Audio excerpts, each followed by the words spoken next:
एक महत्वपूर्ण विषय आत्मवाद क्या है। अंग्रेजी में इसे एनिज्म कहा जाता है। सर्वप्रथम टायलर ने इसकी व्याख्या की और उन्होंने सिर्फ इसकी व्याख्या ही नहीं की बल्कि विज्ञान और जादू में अंतर भी बतलाया। इसके समर्थक हर्बर्ट स्पेंसर भी थे।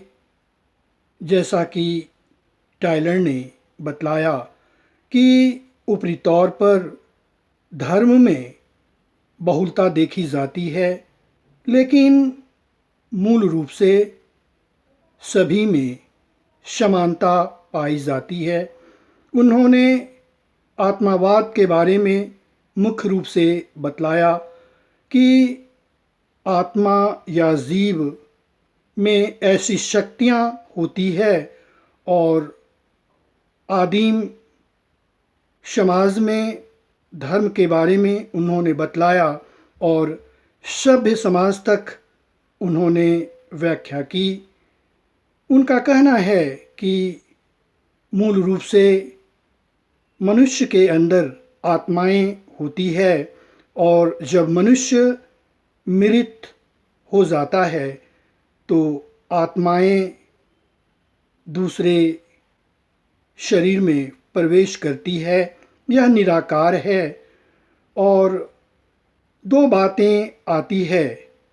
जब मनुष्य जीवित होता है तो वह तालाब में अपने प्रतिबिंब को देखता है, परछाई को देखता है और स्वप्न में वह अपने पूर्वजों से मिलता है और ऐसी जगह पर पहुंच जाता है जहां वह कल्पना नहीं कर सकता है।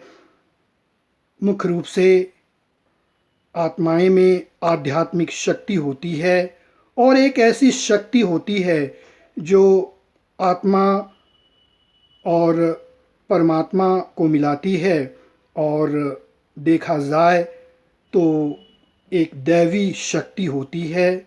इस तरह से कहा जा सकता है कि जीव में आत्मा होती है और इसे ही टायलर ने आत्मवाद का सिद्धांत बतलाया और उन्होंने कहा कि आदिम समाज अवश्य ही यह सोचा होगा कि मनुष्य के शरीर में ऐसी शक्ति होती है जो मृत होने के बाद वो शक्ति समाप्त हो जाती है, चलना बोलना बंद हो जाता है।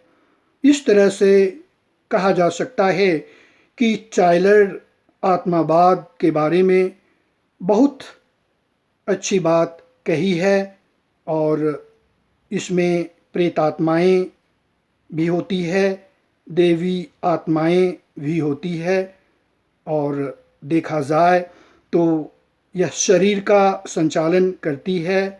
यही मुख्य रूप से टायलर ने समझाया। बहुत बहुत धन्यवाद।